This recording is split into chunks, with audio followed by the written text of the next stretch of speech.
Hello, my royal subscribers. Bali is raining every day now. In my garden, banana plants are enjoying the water from sky.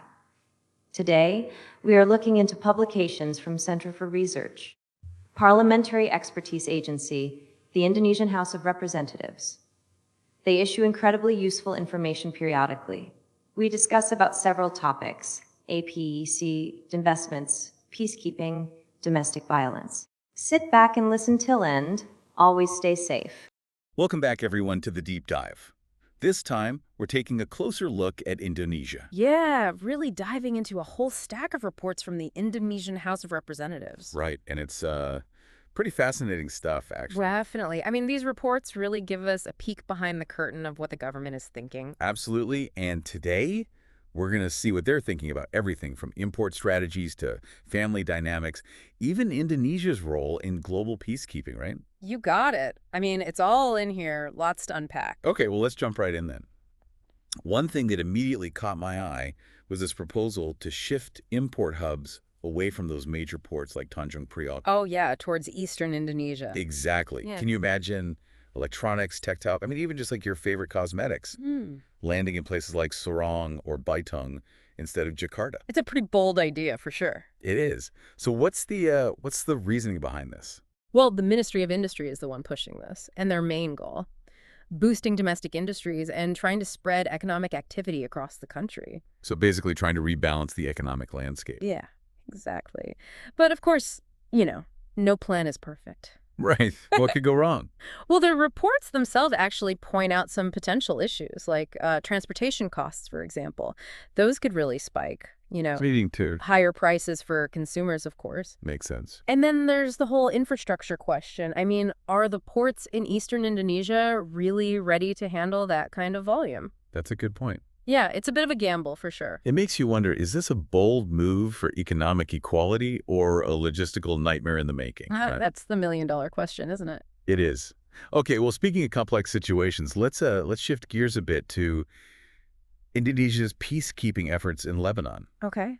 Did you know they have the largest contingent in the UNIFIL mission? Yeah, over 1,200 personnel. That's a huge commitment. Yeah. It's a testament to their dedication to global peace and security, for sure. Absolutely. But it's not without its risks. No, definitely not.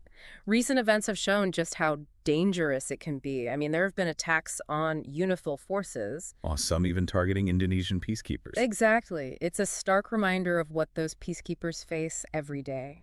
What's being done to address this? I mean, how do you even begin to? Well, the report strongly emphasized the need for thorough investigations and accountability for any attacks. The international community is really pushing for the safety and, the inviolability of all peacekeepers to be respected, no matter what. It's a tough situation for sure.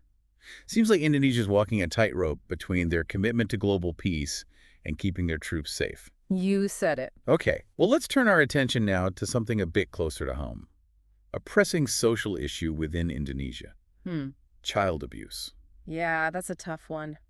Despite all the progress Indonesia's made in family development, the reports show a pretty disturbing trend. Yeah, a rise in child abuse cases within families, and often these cases go unreported. Right, it's really heartbreaking. I was reading about this case where a father actually chained his own children because he thought they'd stolen something. It's hard to even imagine. It is.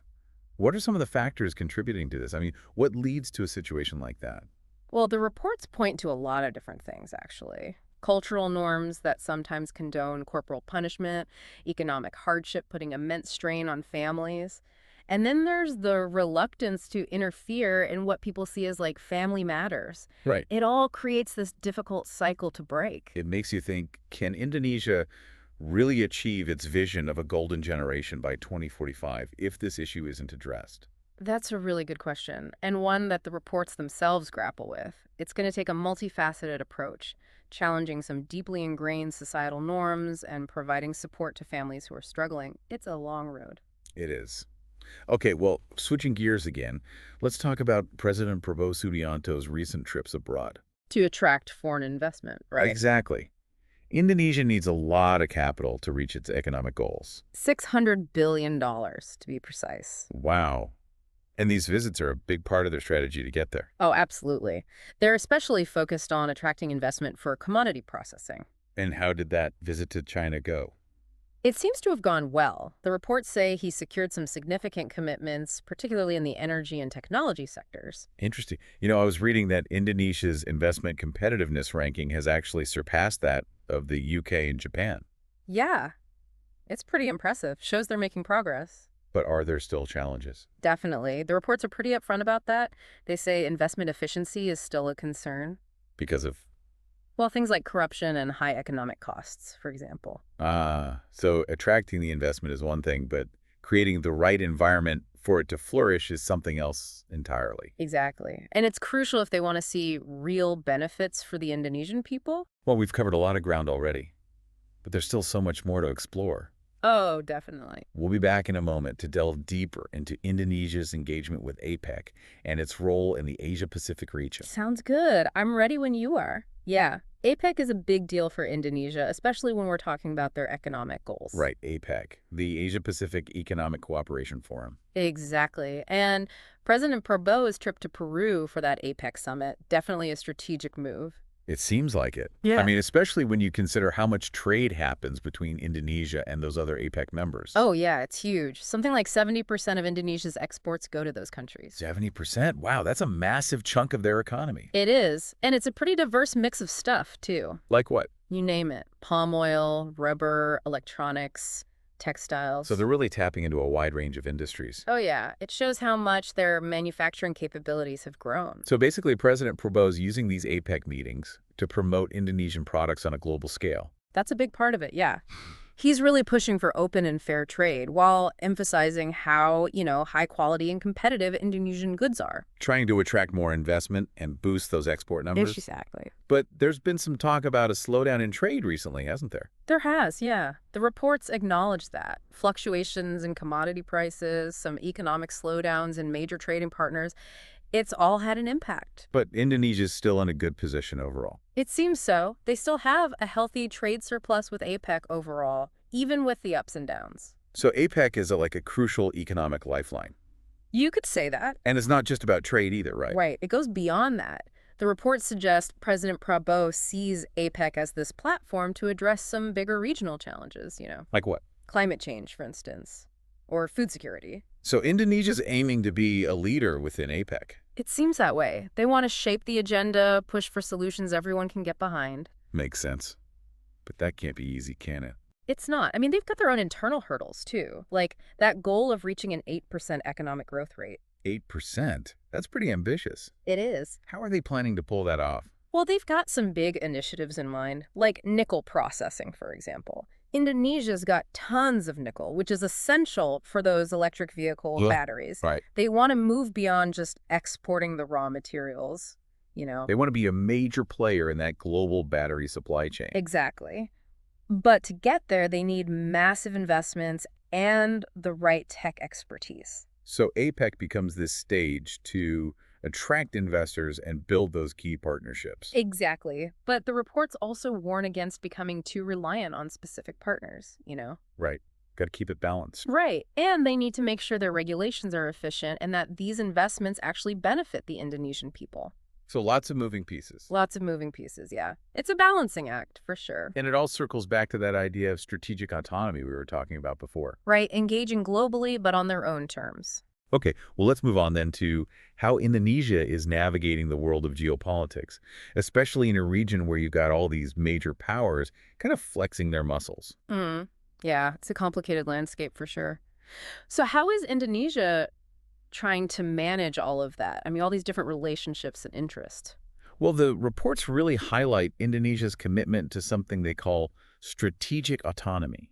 Strategic autonomy. It's like trying to be friends with everyone. Right. Without getting too close to anyone. Yeah, that's a pretty good way to put it. Basically, they want to maintain their independence and make decisions based on what's best for Indonesia. Makes sense. But how do they actually do that when there's so much tension in the region? Well, the reports suggest they're using a multi-pronged approach. First off, they're engaging with a lot of different partners. Okay, so not just sticking to one side. Right. Both in the region and globally. It's about spreading those relationships around, so to speak. So not putting all their eggs in one basket. Exactly. And they're also using their position within ASEAN That's the Association of Southeast Asian Nations. Right. They're using that platform to kind of amplify their voice on the world stage. Interesting. So they're leveraging those regional alliances to boost their own standing. Exactly. It's a delicate balancing act, though. Like a diplomatic tightrope walk? You could say that. Yeah. And the reports are pretty clear that this strategic autonomy thing, it's not easy. What are some of the challenges? Well, for one, it requires really skillful diplomacy. You've got to know how to play the game, so to speak. Right. And you need to be really clear about your own strengths and weaknesses, what you bring to the table, and where you might need help. Makes sense. It's about cooperation, but also knowing where to draw the line, protecting your own interests. It's fascinating how all of this connects. Indonesia's domestic challenges, their economic ambitions, and their role in the world. It really is. It shows how interconnected everything is these days. It's a reminder that every country has its own unique story, its own path. Absolutely. And these reports give us a really valuable glimpse into Indonesia's story right now.